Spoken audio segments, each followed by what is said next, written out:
The sun on Kirul 7 didn't rise so much as it snarled through the clouds.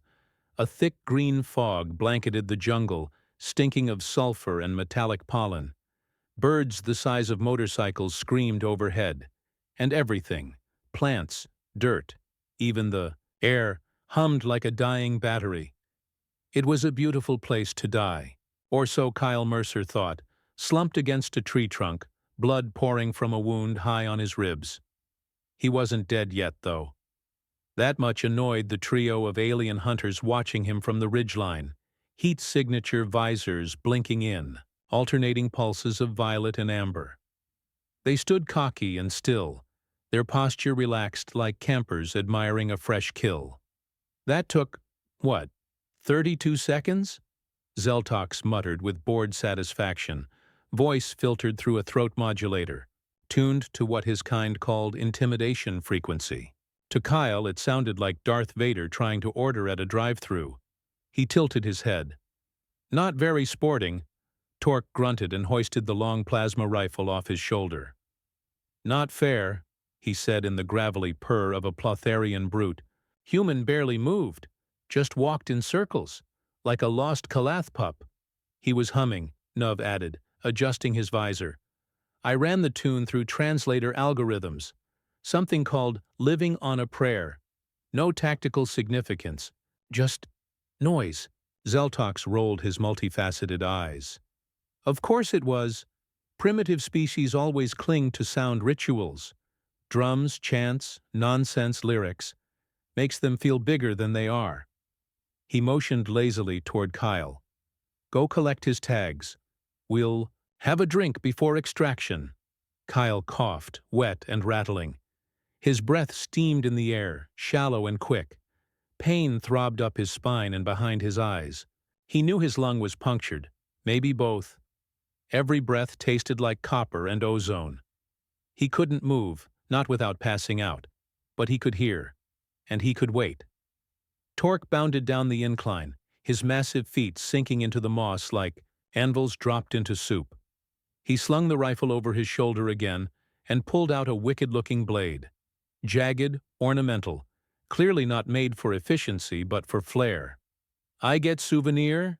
He asked, already reaching for Kyle's dog. Tag's Nuv's voice echoed through his earpiece. Just don't scratch the dermal pattern. Client wants clean scans for display. I'm not a damn keychain, Kyle mumbled, voice barely audible. Torque paused. The big alien crouched next to him, curious, like a dog poking at a wounded animal that might still have teeth. You talk? Torque tilted his head, his rows of small black eyes narrowing. Kyle smiled. It was bloody and broken and didn't reach his eyes. You ever see a movie called Predator? Torque blinked. No, that is War God? Kyle's hand twitched, near the side of his leg. His fingers brushed the transmitter embedded under his belt. Just a touch. A single press. No, Kyle whispered. But you're about to meet something worse. Up on the ridge, Zeltox frowned. What did he say? Before Nuv could answer, a soft beep pinged through the hunter's comms. Red light on the control pad flickered. A signal sent. A priority call. Unauthorized. Nuv scanned the area. He triggered something. Signal just went out. Short burst, wideband. Destination unknown. Unknown? Zeltox hissed. How is it unknown? It's human encryption. Pre-quantum junk. Doesn't route through the standard relays. Torque stood up from Kyle's side. Trap? Zeltox studied the fallen man. He was still breathing, barely. His uniform, a standard-issue combat jumpsuit, was torn and stained, but held no weapons, no explosives, no armor. And yet, we're leaving, Zeltox decided. No more games. If he's bait, I don't want to meet the hook, Torque growled. But we win. We get bonus for finish.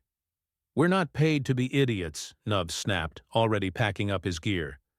You don't send a short-range wideband signal unless someone's already close enough to hear it. The ridge trembled. Just slightly. Just once. But they all felt it. Torque turned. Big thing? Nuv was already scanning. No fauna matches that resonance. Vibration signature is mechanical. Zeltox's eyes narrowed to slits. Ship? No. Heat trail. Not a drop ship. Something else. Kyle laughed. It was weak and ragged, but it cut through the fog like a knife. All three aliens turned back toward him, puzzled. You should run, Kyle wheezed. Should have run 10 minutes ago. Zeltox lifted his plasma sidearm, stepped down the ridge, and pointed it at Kyle's head. Tell me what you summoned. Now. Kyle's smile widened, teeth red with blood. You wouldn't believe me if I told you. Zeltox's fingers twitched. Something hit the treetops. Not a ship. Not a creature. Something. The jungle exploded in a concussive blast of metal, flame, and kinetic discharge. A shape tumbled through the canopy like a meteor made of gunmetal and fury. It hit the forest floor with the crunch of 1,000 bones. Birds scattered. Animals screamed. The fog itself seemed to recoil. Zeltox screamed, Fall back! Defensive! Posture! Torque lifted his rifle, scanning wildly. Where? What is it? The trees to their left parted. Not from above. From the ground up, ripped open like wrapping paper, branches twisted and shoved aside by something large and deliberate. A humanoid silhouette stepped into view, clad in matte black combat armor that drank in the ambient light. The helmet was skull-faced, the eyes glowing orange behind a visor shaped like a grimace. A low, distorted voice came from the thing. Not from its mouth, from speakers embedded in its chest plate. Y'all done messed up. Zeltox raised his weapon. Fire! Torque fired first, a bolt of plasma arcing toward the shape. The figure didn't dodge. It let the bolt hit.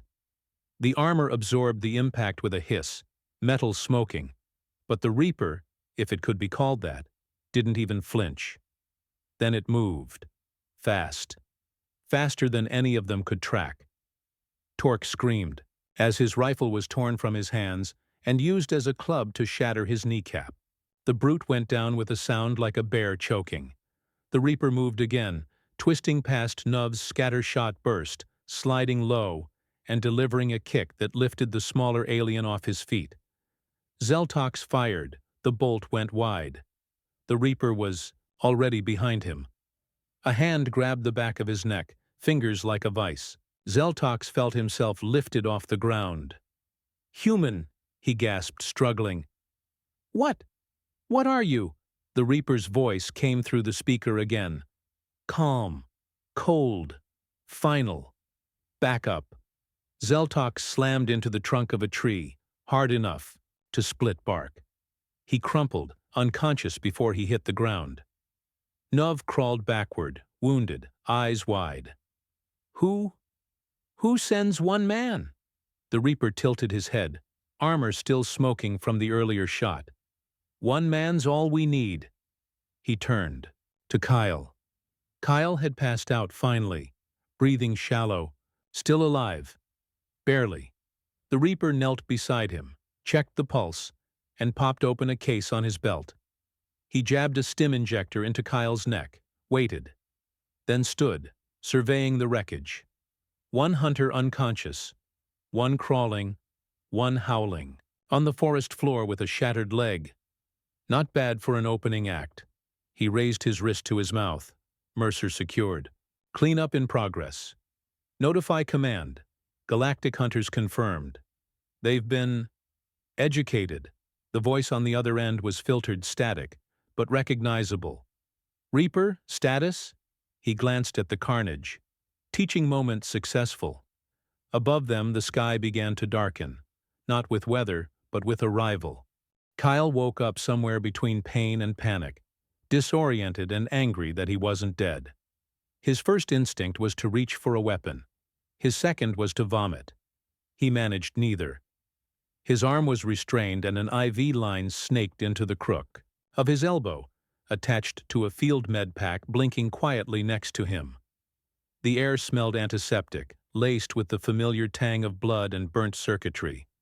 A dull hum underfoot told him he was on a ship, not in the jungle. That, and the fact he wasn't currently being eaten. You know, for someone who just bled out in a murder forest, you snore like a chainsaw, came a voice, casual and amused. Kyle turned his head slowly. Pain spidered down his spine. At the foot of his cot stood a man in matte black armor, helmet off, short brown hair tousled like he'd wrestled a tornado and won. The man was chewing gum and inspecting his fingernails. Kyle narrowed his eyes. "Reaper?" The man looked up. "Nah, I'm Elvis. Reaper's the suit. I'm Danny." Kyle squinted. "Danny who?" "Danny Reardon.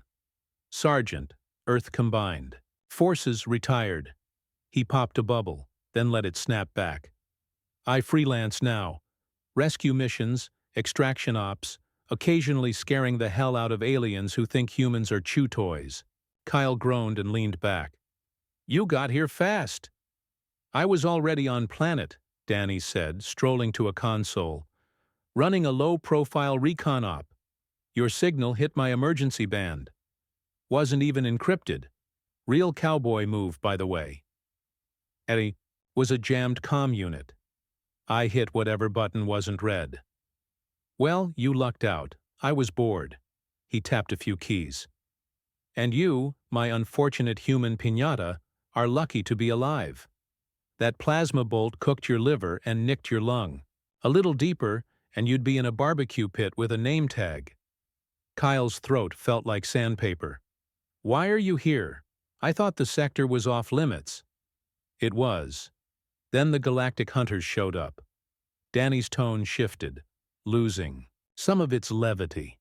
"Started snatching lone patrols, collecting trophies. When Brass ignored the reports, I went off-grid to monitor." Kyle exhaled slowly. "They hit us during recon.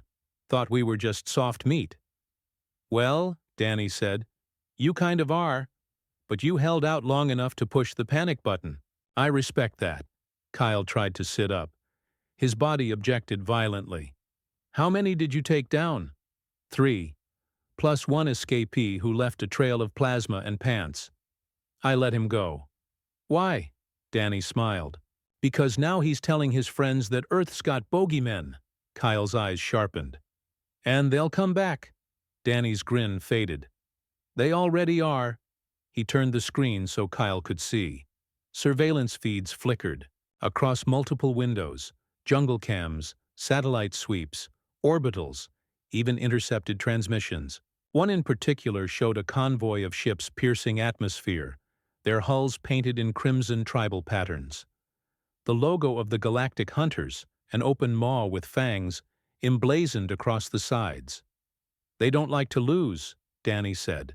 "They're sending a recovery squad. And this time, they're not looking to hunt. They're looking to avenge." Kyle leaned forward, grimacing. "How big?"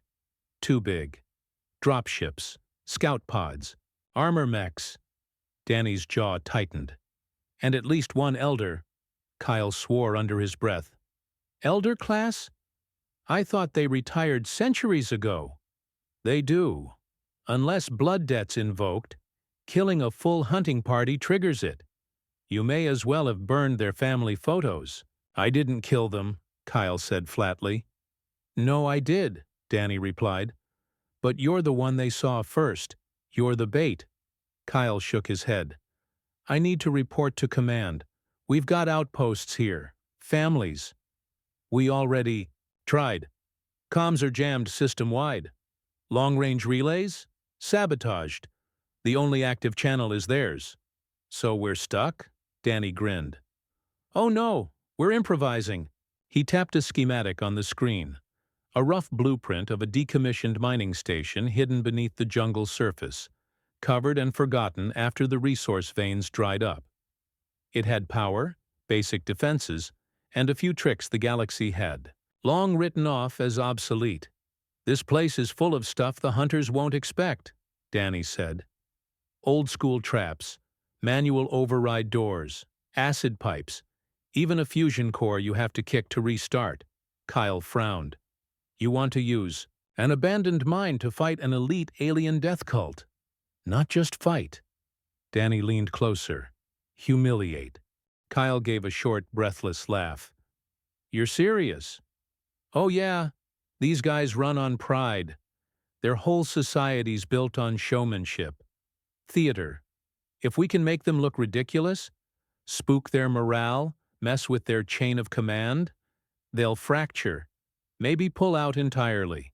Kyle rubbed his face. And if they don't? Danny stood. Then we die very loudly. And hopefully with a cool catchphrase. Great plan, Kyle muttered. When do we start? You already did. I've got you on painkillers, a regen patch, and 3 liters of coffee through the IV. You'll be back on your feet by the time we're neck-deep in angry lizards. A klaxon blared once, then twice. Short pulses. Incoming atmospheric entry. They were early. Danny didn't flinch. Right on schedule. Kyle tried to stand. His legs trembled but held. He looked at Danny, who was already sliding his helmet. Back on. The skull visor hissed into place. His voice crackled through the external speaker. Let's go piss off an elder. They moved fast. The Reaper suit had once been part of an experimental program meant to terrify enemy ranks.